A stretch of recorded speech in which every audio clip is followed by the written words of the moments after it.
Welcome to Jets Overtime, presented by SiriusXM. Eric Allen in studio, joined as always by Anthony Becht and Quincy Enunwa. No miracle comeback for the Jets today.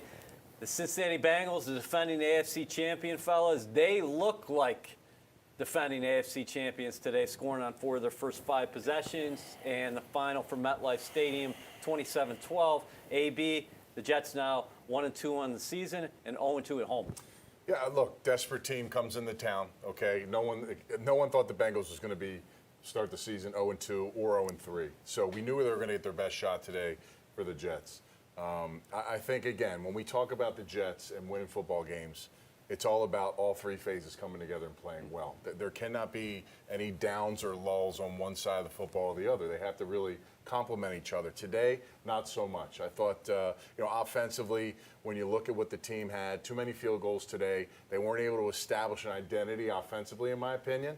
Joe obviously had a couple turnovers in this football game. Pressure wasn't there. It always starts at the front of the line of scrimmage, and I just felt like, again, as we look at the last 2 games, offensive line didn't show up in the first game. Last week, I thought there was a sense of urgency with them. And then this week, I felt like another step was taken back. So, again, it's all about giving Joe time. When he had time, you saw great plays. You saw him get the ball to Wilson. You saw him get the ball to Breece Hall and some other players in this football team. But again, look, Joe's going to have to make some plays also. He missed a couple, falling away today. Breece on a big third down. Little throw underneath, short. Can he make that throw? Absolutely. Is it tough? There's no question about it. But, those are the things that, offensively you have to get done. And then defensively, look, I thought they played hard today. There were some moments in the game where they didn't come up big. And I mean getting to the quarterback and finishing. When Joe was scrambling around, Burrow today, scrambling all around, they couldn't stop him, couldn't hold him, and couldn't prevent him. And when they had their chances on all-out blitzes and some opportunities, they really didn't do as well as they should have. And there's some reasons why it didn't work out for them, and we'll get into that later. But again, complementary football is always a key. Burrow, 275 yards passing for the Bengals, 3 touchdowns, 0 interceptions. And when you look at the turnover ledger, Joe Flacco was intercepted twice. He lost 2 fumbles. And Cincinnati had 1 turnover, but clean sheet across the board for Burrow. Yeah, exactly. And the biggest thing I talked about in the pregame was getting to the quarterback. I think that was the most important thing, and they just couldn't get that done. I think they had 1 sack on Joe Burrow the whole game. Joe Flacco actually got sacked more than Joe Burrow, and you look at it going into it, Joe Burrow had about 12 sacks. At some point, the Jets had to figure out a way to get back there. They sent that blitz on 3rd down. Unfortunately, they didn't get home, and then the Bengals ended up capitalizing on that. So going forward, it's important for them to figure out what are they going to do to get to the quarterback. Because if they can't get back there, it's going to be really difficult to keep the DBs back there and really defending. A lot of pressure. When we talk about complementary football, you look at the last couple weeks now. Cleveland takes the ball, they score. Jets fake a punt, keep a drive alive, they score. Then Cleveland gets the ball back, they score, and the Jets forced to tie it up. You felt like that was the same thing as far as the rhythm of the game this week, but the Jets were countering with field goals early, and we saw Cincinnati increase their lead with touchdowns. Yeah, and the game was really never out of hand, in my opinion. I mean, 7-0, then it's 7-6, you're close there. Then it's 20-9 at half, and even in the 4th quarter, you're down by 2 touchdowns if you get a couple stops. I mean, you look at what they did in the last 7 minutes of the game, the Bengals. They ran it right down the field and really milk that clock. That's not the brand of football you want, especially at the end, when you have a chance, right? Every game's in hand. You got a chance last week, same scenario this week. It's interesting. You talk about how they scored early in this football game, and I go back to about players doing their assignments properly, right? On the first touchdown with P. Ryan in this game, that was 3rd and 12 from the 12 yards out. It was 3rd and goal, right?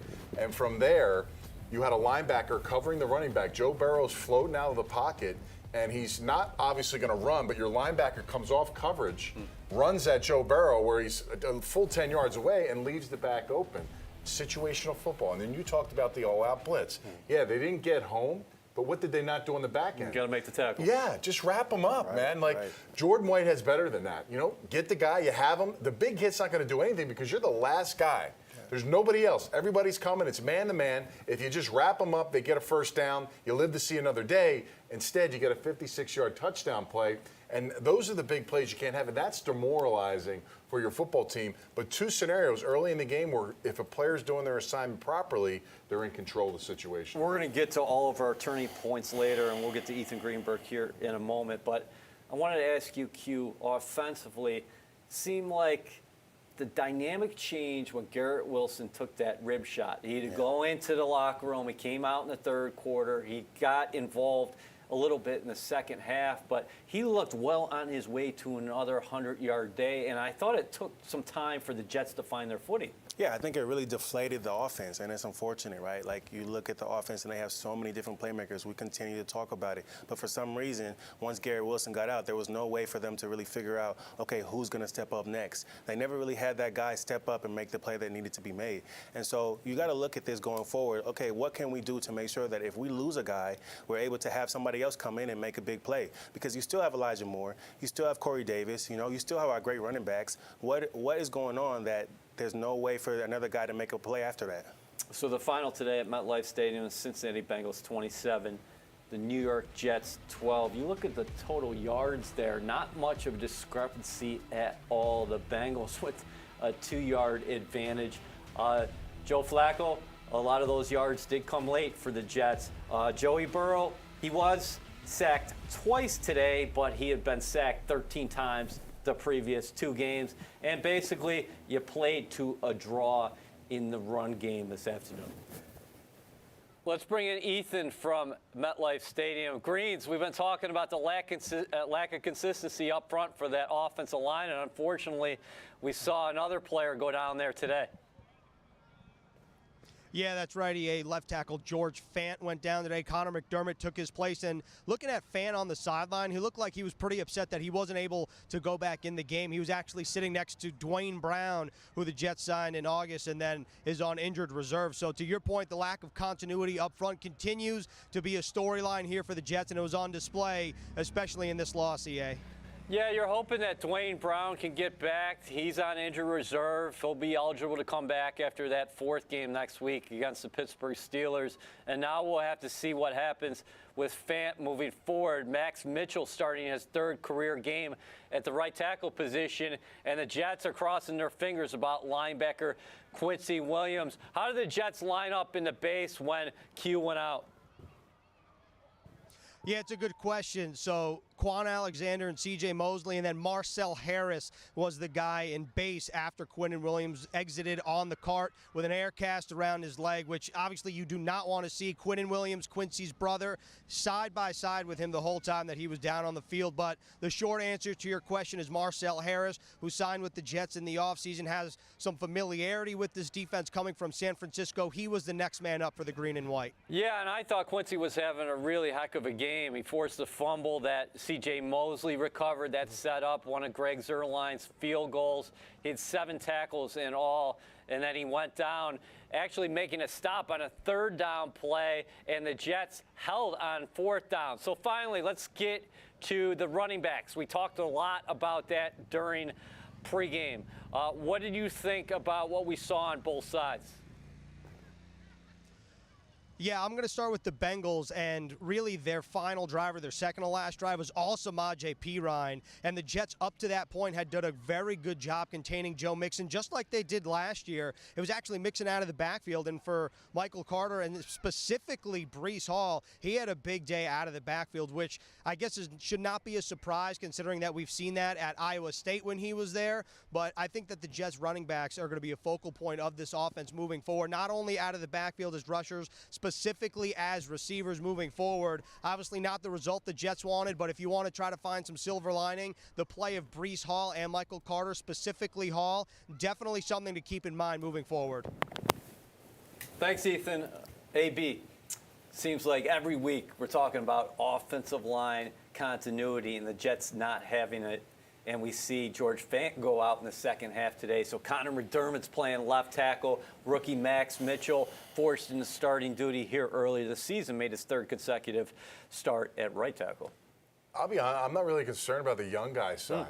for some reason. I mean, I think all the talk has been about worrying about Max Mitchell and all this stuff. Well, when a backup's in and you got to fill in a void, Connor McDermott comes in, that's one thing. But, Fant and McGovern in the middle and Tomlinson on the left side, that side needs to get picked up a little bit. And it's not about calling guys out. I mean, the film's not going to lie. Everybody's going to see it. You're going to get graded. The grades are going to come out. You're going to see it. It's not a representation of what you did last week. It's a representation of the week before, and now it's 2 out of 3. So setting the tone at the line of scrimmage should be something that the Jets should take pride in. It's something that should happen every week, in my opinion. This is a strong, Pro Bowl-ridden line, guys that have a lot of experience. AVT's getting it done. He's doing his thing. We're not even talking about him. We should be praising him. He's the best blocking guard in the NFL right now. But he's doing his job, and he's doing it at a high level every single time. But if the trenches aren't going to win, you got a guy like Flacco, Wilson, Mike White. It don't matter who's in the backfield. You're not going to be able to get throws off on time and do your thing. So that's probably the most disappointing part for me. Now, when you get guys rolling in, backups and things of that nature, it's tough to get some fluidity in those situations. But the guys that are starting the game, they have to set the tone a little better. Speaking of setting the tone, I thought Quincy Williams had his best game of the season today, and he had the forced fumble that C.J. Mosley did come up with, as Ethan and I just talked about. How big of a blow would it be taking a Quincy Williams out of this defense? Yeah, I think it would be a big blow, obviously, right? The guy was flying all over the field. Anytime you got a guy like that that's making plays and doing what you need to do to enforce the defense's will, because to me, the defense really kind of did what they needed to do this game, right? There was a lot of times where they were put in bad positions, whether it be, defense, offense giving up the ball or just not being able to be in the right position. There was a lot of times where they pushed the Bengals to a 3-and-out. They forced them to a field goal. It just started. The Bengals just started so fast that the Jets' offense just was not able to catch up. Yeah. This is a good guy. He's not pointing the fingers at the defense because they took their lumps. They took their shots early, and we just keep on coming back to the phrase complimentary football. Yeah. But you really need that. It all goes hand in hand because when the defense got its footing, it seemed like the offense never could catch up. Well, and you talk about overall defensively, yeah, they did do their piece and do their part. But I think for me, it's those key moments, right? Yeah. It's those key moments, and you always are going to have those moments in a game where you're worried about, a key third down, and you're going to bring the house. They started this game, single safety, man press against some really good receivers, and they say, listen, we're going to match our guys up with your guys, and we're going to see how we play. And, for all in all, it was okay in the game. I mean, there had to be some really good play by T. Higgins today early in the game. Receivers were on point.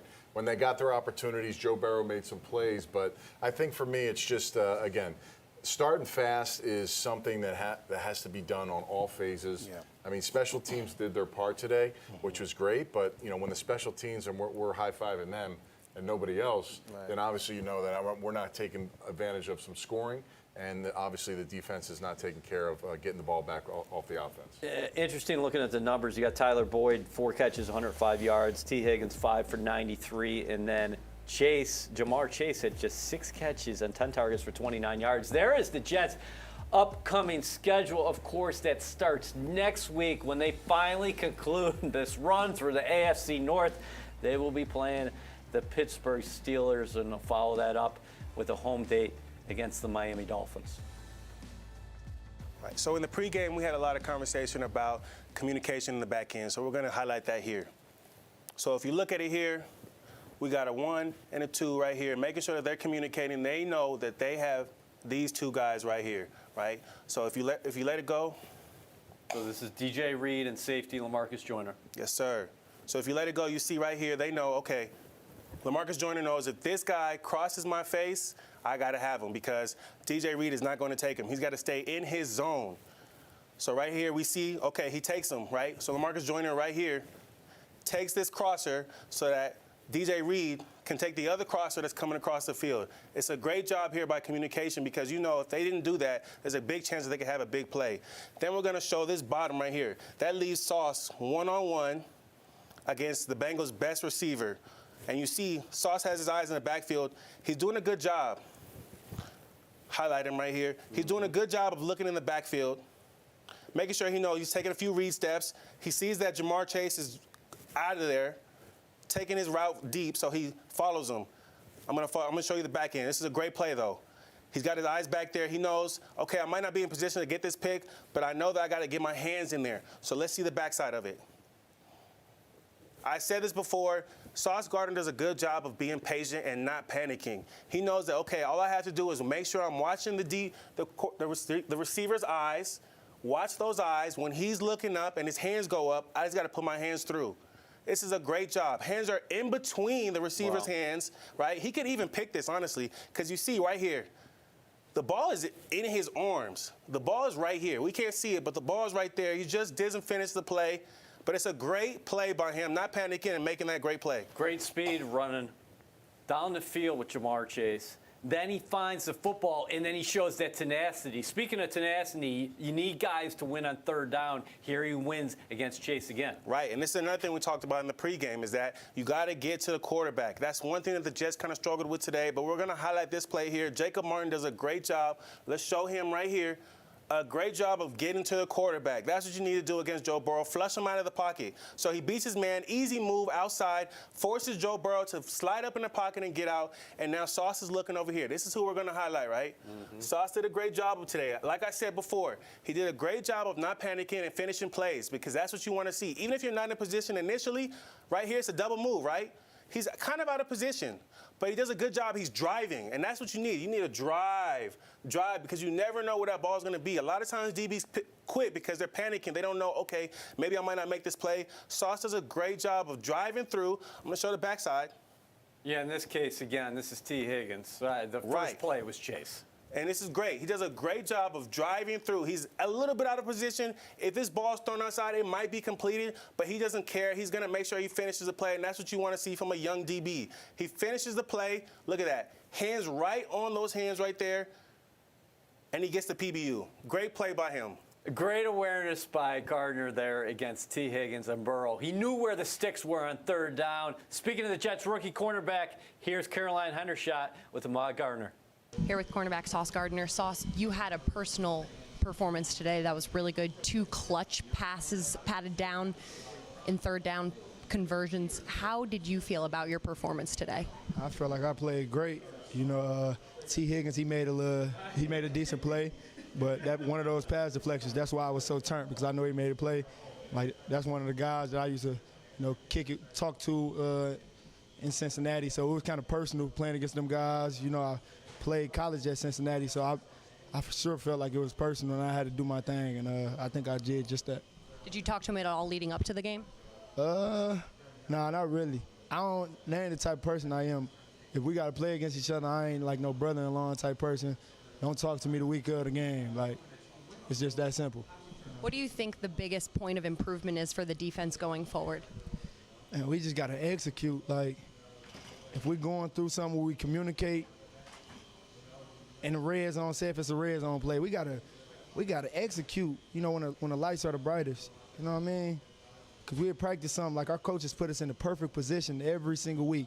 Like the win that we got last week, the loss that we got the first week, they always put us in the perfect position, and everything is perfect during the week. But we gotta be able to, do it when the lights are the brightest. So we gotta execute. That's the main thing, execution. What were some of the captain's messages or veterans on the team saying about today? They were just saying these type of times, we're going through adversity, that just got to bring us closer. This ain't the time to fall apart. Like we 1-2, but just like one win can't change the whole organization, one loss can't either. So, we got to make sure we just bounce back from that. Awesome. Thanks for the time, Sauce. No problem.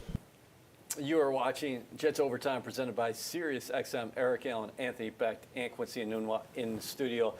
I'm awfully encouraged by the play of Sauce Gardner, the number 4 overall selection in the NFL draft. If you're a fan, you got to be pumped about him and Garrett Wilson. Breece Hall really got into the passing game today, a lot of touches as well. We're seeing when Jermaine Johnson gets his opportunities, he's playing well. So let's get to the communication aspect, though. It's obviously been an issue for new starters back there, including Gardner. But after week 3, what do you got to do now? This is a veteran backfield now, and a kid that's a rookie that's playing like an older player. He is. They get it right.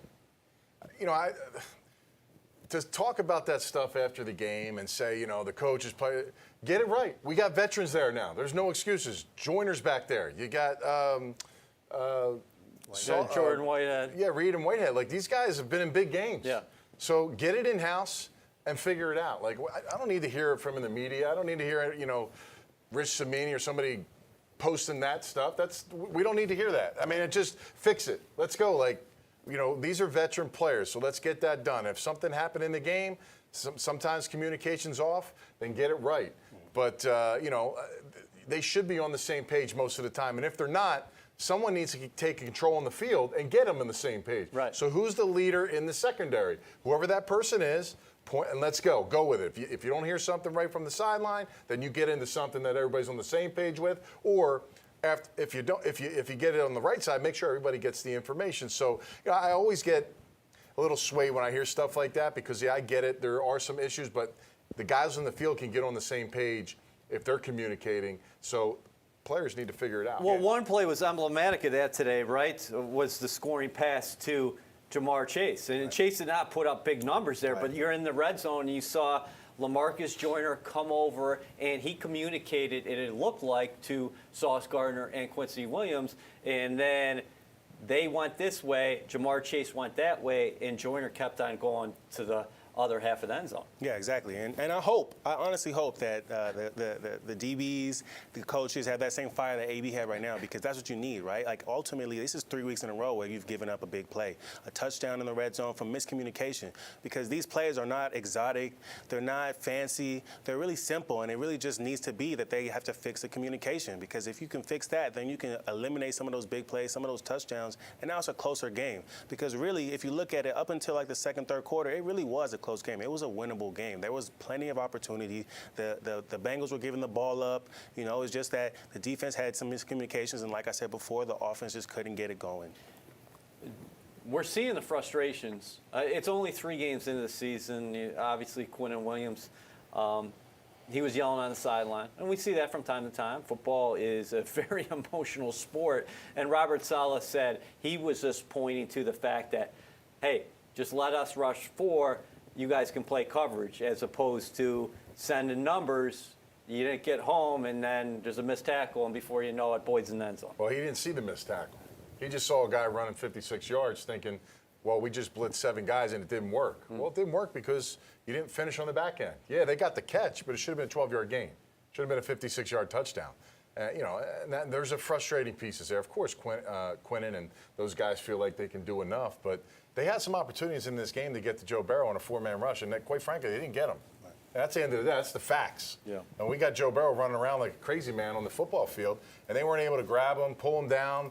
If anything, when they chased him out, we got a personal foul. Right. So JFM's got to be smart, and I know he stood up for that and said it was a poor judgment on his part, but that was a huge play in the game. It was. You're off the field. Third down. I mean, so, I get it. There's a lot of frustration. When you watch the film, everything.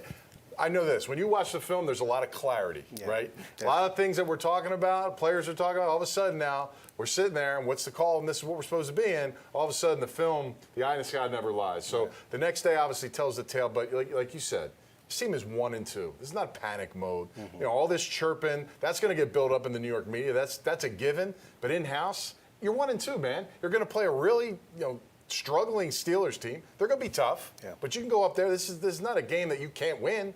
I don't look at their schedule. Even the Dolphins. I mean, if you go out and play ball, you're going to be in a close game. So you're 1-2. You can bounce back. You can be 500 in less than 7 days.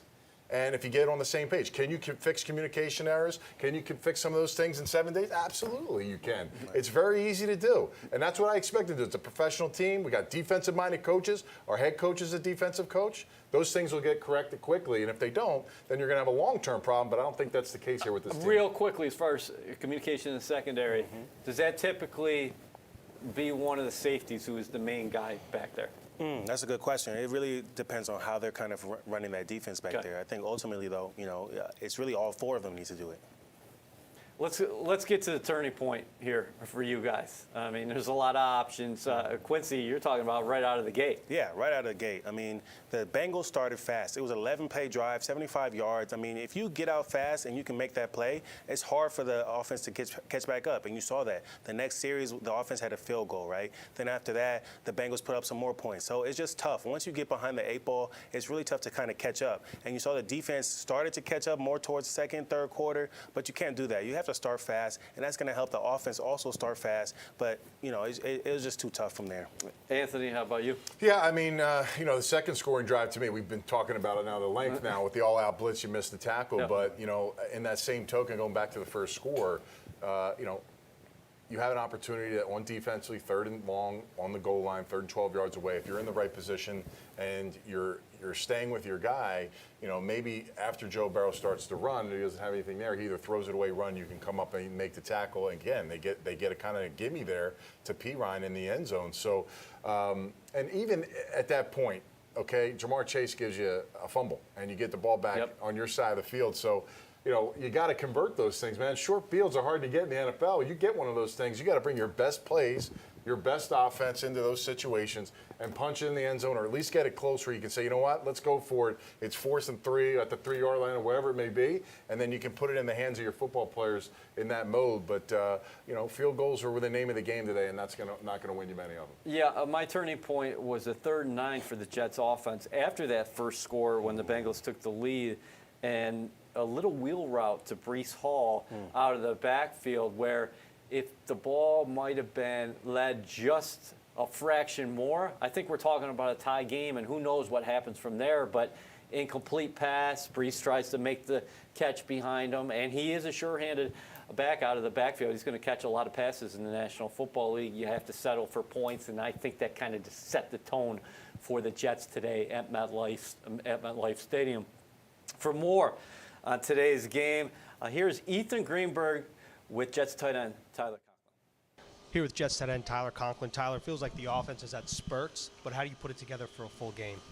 Yeah, I think it's the details. We left a lot of plays out there. There's plays we could have made. There's just things we didn't execute well, and that's why you go on Monday and watch the film and figure out what you got to do to make those things happen in the next game. So. For a game like today, obviously not the way that you wanted to play as a team, not the result you wanted, but knowing that it's still early in the year, how do you not let something like this permeate throughout the locker room? Yeah, I mean we got a lot of football left this season. It's really just you got to learn from your losses, just like you learn from your wins. It's not the end of the world. Like I said, we got a lot of games left. We just got to go in there and figure out what we need to do to win the next one, and what we got to do better as a team and as individuals. And if we do that, we're gonna be all right. I know you don't play offensive line, but how difficult is it when somebody goes down mid-game, and for someone like you who has to communicate with the different tackles, specifically speaking with George Fant and Connor McDermott today? Yeah, I mean it's hard for anybody to have to come in not expecting to play and go in there and play, but that's kind of the beauty of football, next man up mentality, and that's why you don't get some of those reps in practice, but that's why you just have to pretend like if you're not starting or you're not maybe playing, you got to prepare like you are playing, and there's always going to be hiccups, whether it's the guy that's supposed to be starting, the guy that, came in late, there's going to be hiccups, and we just got to keep working through everything. And then lastly, Tyler, as someone who's played in this league a long time, what's your message to a young team as you move forward here in the season? Well, I'm not that old, am I? Only year 5. All right. But, I mean, it kind of just reiterating the same points. It's early, we're, 1 and 2, and it's not the end of the world, Later on, the losses could it could hurt more. Right now we got an opportunity to go and learn from the loss, learn from what we need to do better. Like I keep saying, if we do that, we're going to be just fine. Awesome, Tyler. Appreciate it. Thank you. I appreciate you. Tyler Conklin really got involved in the passing game a little bit late here for the Jets this afternoon. Just not enough scoring from an offense that produced 12 points. So that's going to lead us right to game balls. Anthony, where are you going? I'm going to be super exciting here. I'm going to give it to Greg Zuerlein, the kicker. He went out and went 4 for 4, made his kicks. That's clearly not what we want here with the Jets. You want to score in the red zone when you get close, but he did his part to keep this game within 2 scores. Yep. At the end, going into the fourth quarter. He had a whole fourth quarter where you're down by 2 scores with two-point conversions, but I'll give it to the kicker. And Legatron follows up a 57-yarder in Cleveland. He had 2 50-yarders today at home. So you got a dependable kicker moving forward. Quincy, how about you? Yeah, it's a tough one, in a loss. I think if I can't go special teams, I'd have to go with the defensive side. And the leader of the defense is C.J. Mosley.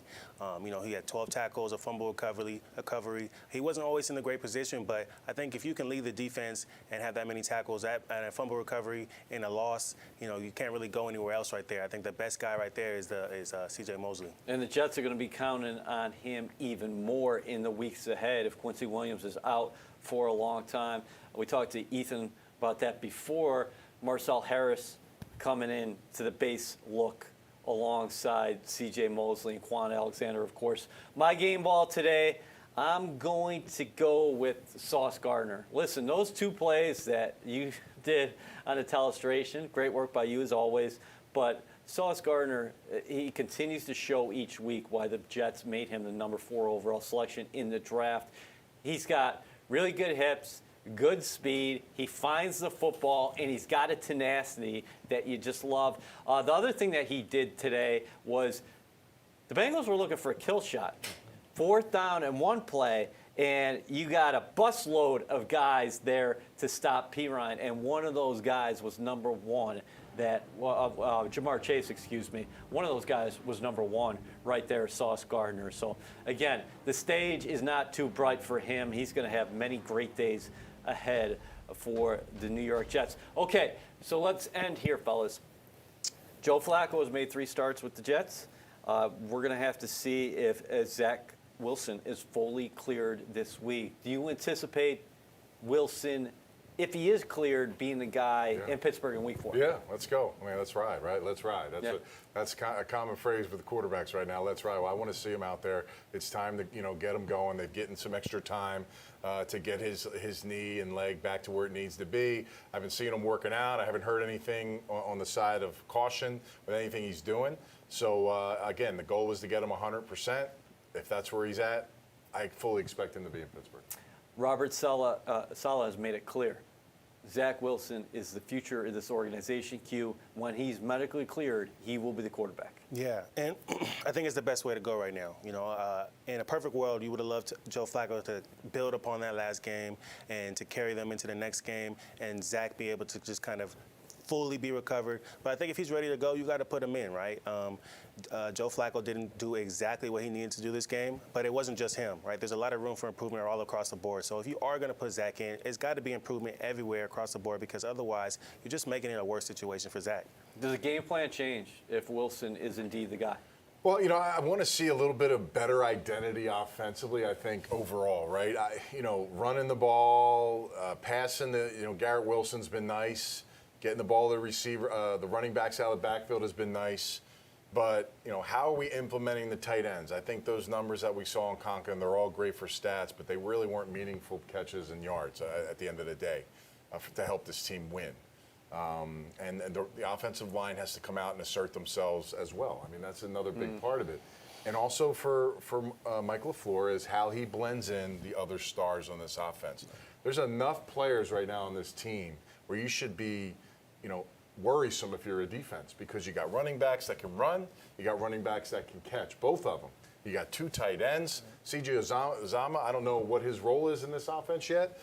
Conklin has been a little bit of a kind of help protect, a little check down thing, but we haven't seen anything from him, stretching the defense, working the middle of the field. And Elijah Moore, quite frankly, I mean, how are we using this guy? I mean, last year, what were the plays we got on the ball last year? They should be in there too. Right.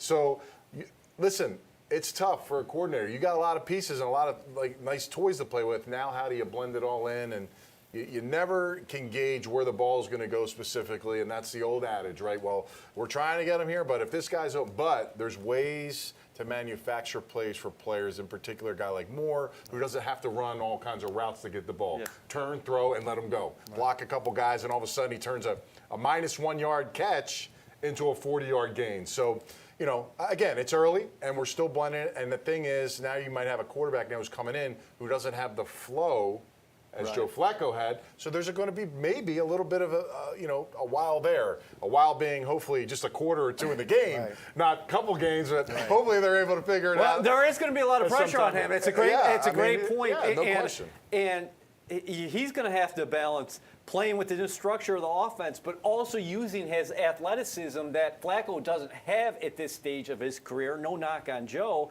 but he can make a play right because he can move, he can escape guys, and he's dynamic out of the pocket. But with that being said, he's got to play within the structure, and he hasn't played in a while. Right. And it's not just going to be him that has to adjust, right? It's also going to be the O-line, hearing his cadence, right? Of the receivers, getting used to the way he throws the ball. So there's so many different things that have to happen that you hope only the adjustment period is just a quarter, maybe 2 quarters, right? So the hope is that when you put him in, it's an easy plug and play, but it's not going to be that way, right? There's going to be a bit of an adjustment period. He also has to get used to going out there, the speed of the game again. He hasn't been out there for a little while. Yep. So there's going to be a lot of adjustment.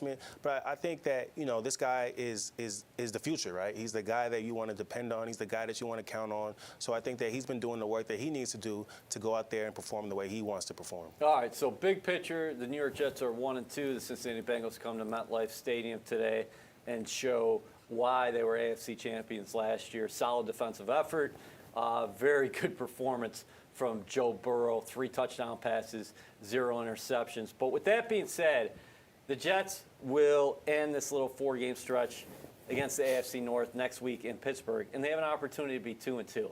And bottom line is, I think anybody, if you asked them on the outside, if the Jets were 2-2 after 4 games, you would take it. That's still on the table right here. Long week ahead, plenty of mistakes to correct.